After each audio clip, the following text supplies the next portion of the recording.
आइए अब हम ये देखते हैं कि C++ में प्रोग्राम किस प्रकार बनाया जाता है। यहाँ यदि आप लेफ्ट हैंड साइड पे देखें तो हमने यहाँ पे एक प्रोसेस दिया है जिसके द्वारा C++ का प्रोग्राम बनाया जाता है। सबसे पहले स्टेप में हमें एक सोर्स कोड तैयार करना पड़ता है। जिस प्रोग्राम को हमने बनाना है उसका सोर्स कोड हम यहाँ टाइप करते हैं। देखिए उदाहरण के तौर पे हमने यहाँ पे एक सोर्स कोड लिया है जिसमें हम हेलो फ्रेंड्स प्रिंट करवाना चाहते हैं। include iostream.h, void main, hello friends इत्यादि ये कोडिंग हमारे पास यहाँ शामिल है। इस कोडिंग को हम आने वाले चैप्टर में समझेंगे। उसके पश्चात यहाँ पे जो हम सोर्स कोड बनाते हैं उसको कंपाइल किया जाता है। कंपाइलिंग के पश्चात लिंकिंग का स्टेप रहता है और फिर हमारे पास फाइनल प्रोग्राम अवेलेबल हो जाता है। अर्थात सोर्स कोड से लेकर फाइनल प्रोग्राम तक बीच में हमारे दो स्टेप रहते हैं, सबसे पहले कंपाइलिंग और फिर लिंकिंग। अब हम इसको अच्छी तरह से समझते हैं। देखिए सोर्स कोड जो सबसे पहला स्टेप रहता है उसको हम टाइप करते हैं अपने प्रोग्राम के रिक्वायरमेंट के अकॉर्डिंग। इसके लिए हम एक फाइल बनाते हैं जिसमें अपना कोड टाइप कर देते हैं और फिर फाइल को सेव कर दिया जाता है।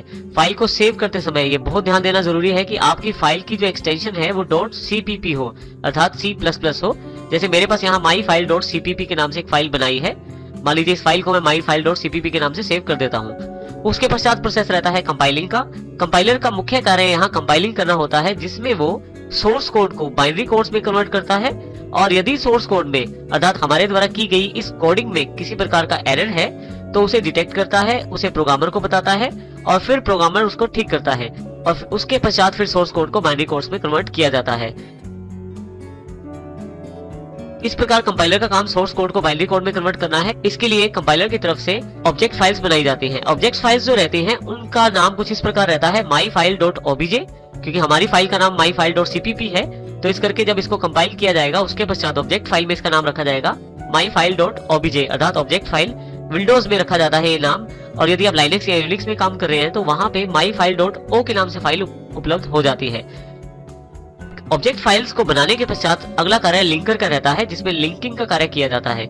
इसमें ये जो ऑब्जेक्ट फाइल्स बनाई गई हैं इनको कंबाइन करना और साथ ही लाइब्रेरी जो हमारे पास इंक्लूड की गई है उनके मॉड्यूल्स को भी एक यूनिट में बांधना, उनको भी कंबाइन करना और उसके पश्चात इन सबको मिलाकर एक सिंगल फाइल तैयार करना जिसका नाम रहता है myfile.exe। क्योंकि हमारी फाइल का नाम myfile.cpp है तो यहाँ पे फाइनल फाइल जो exe फाइल है, एग्जीक्यूटेबल फाइल है, उसका नाम myfile.exe है और यहाँ आउटपुट में हमारे पास myfile.exe अवेलेबल हो जाती है।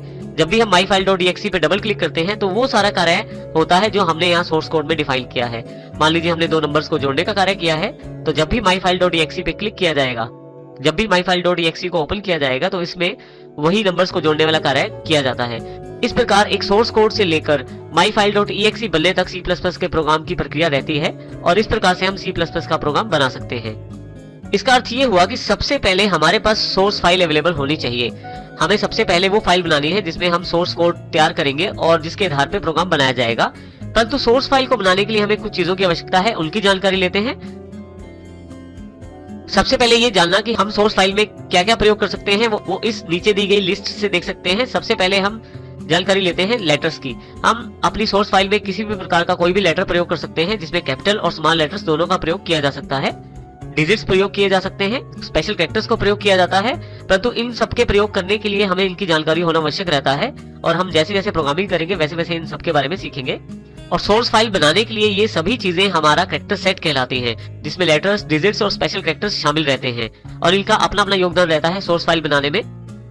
इनको हमें याद रखने की आवश्यकता नहीं है, जैसे जैसे हम प्रोग्रामिंग सीखेंगे साथ साथ हमें इनकी जानकारी भी अवेलेबल हो जाएगी। सोर्स फाइल बनाने के लिए दूसरा सबसे इंपॉर्टेंट पार्ट रहता है वेरिएबल्स। यदि आप कोई डेटा स्टोर करना चाहते हैं प्रोग्राम में तो आपको वेरिएबल्स की आवश्यकता रहती है। वेरिएबल्स का मुख्य कार्य आपके डेटा को मेमोरी में स्टोर करना होता है और वेरिएबल्स मेमोरी सेल को रिप्रेजेंट करते हैं, इसलिए इन्हें मेमोरी आइडेंटिफायर भी कहा जाता है। जैसे उदाहरण के तौर पे हमने मेमोरी सेल्स में देखे 10, 20, 30 ए और 10.86 स्टोर किया है, परंतु ये मेमोरी सेल्स में स्टोर है सारी वैल्यूज। हर एक सेल के लिए हमने एक नाम यहाँ रखा है। जैसे 10 जिस सेल में स्टोर है, देखिए इस सेल में जो 10 स्टोर है उसका नाम हमने रखा है x। इसी तरह से 20 जहाँ स्टोर है उसका नाम रखा है y। और इस प्रकार हमने यहाँ पे दो वेरिएबल बनाए हैं, एक x है जिसमें 10 स्टोर किया गया है, एक y है जिसमें 20 स्टोर किया गया है। अब इस प्रकार हम ये कह सकते हैं कि x इस मेमोरी लोकेशन का नाम है और y इस मेमोरी लोकेशन का नाम है। यहाँ ये भी ध्यान देना जरूरी है कि आप इसकी वैल्यू को कभी भी बदल सकते हैं और जितनी बार चाहे उतनी बार बदल सकते हैं। इसी प्रकार से यहाँ z है जो इसमें हमने x और y में स्टोर की गई वैल्यूज का टोटल शामिल किया है, अर्थात z = x + y। C++ language प्रयोग करते समय ये ध्यान रखें कि जब भी हम कोई बड़ी स्टेटमेंट लिखे तो उसमें राइट हैंड साइड की स्टेटमेंट्स पहले एग्जीक्यूट होती हैं और फाइनली रिजल्ट आने पर उन्हें लेफ्ट हैंड साइड में असाइन कर दिया जाता है। यहाँ पे x प्लस वाई का पहले टोटल किया जाएगा, जो टोटल अवेलेबल होगा उसे z में स्टोर किया जाएगा। यहाँ देखिए हमारे पास p में अल्फाबेटिक a स्टोर किया गया है जो कैपिटल लेटर है, और इसी तरह से q वेरिएबल में 10.86 को स्टोर किया गया है। तो इसका अर्थ ये हुआ कि हम अपनी कंप्यूटर की मेमोरी में डेटा स्टोर कर सकते हैं और स्टोर करने का माध्यम है वेरिएबल्स। वेरिएबल्स को इसीलिए मेमोरी आइडेंटिफायर भी कहते हैं, और हम सरल भाषा में ये कह सकते हैं वेरिएबल्स मेमोरी लोकेशंस के नाम होते हैं, जैसे इस मेमोरी लोकेशन का नाम x है। तो इस प्रकार हम वेरिएबल्स का प्रयोग करते हैं अपनी सोर्स फाइल बनाने में जब भी हमें डेटा स्टोर करना होता है। नेक्स्ट हमारे पास इंपॉर्टेंट पार्ट रहता है डेटा टाइप्स। हमें कंप्यूटर की मेमोरी में कुछ भी स्टोर करने से पहले ये जानकारी देना जरूरी रहता है कि हम किस प्रकार का डेटा मेमोरी में स्टोर करना चाहते हैं। इसकी जानकारी हम डेटा टाइप से देते हैं। डेटा टाइप से हम स्टोर किए जाने वाले डेटा का प्रकार बताते हैं। उदाहरण के तौर पे यदि आप नंबर का डेटा स्टोर करना चाहते हैं तो उसका प्रकार इंटीजर रहेगा, और इसी तरह से अक्षरों के डेटा के लिए कैरेक्टर प्रयोग कर सकते हैं, और दशमलव के डेटा के लिए फ्लोट का इस्तेमाल किया जा सकता है। इनकी विस्तृत जानकारी हम आने वाले सेक्शन में लेंगे। उसके पश्चात सबसे इंपॉर्टेंट पार्ट जो रहता है वो 4th नंबर पे हमारे पास उपलब्ध है सोर्स फाइल को बनाने के लिए। हमें मेन फंक्शन की रिक्वायरमेंट रहती है अपनी सोर्स फाइल को बनाने के लिए।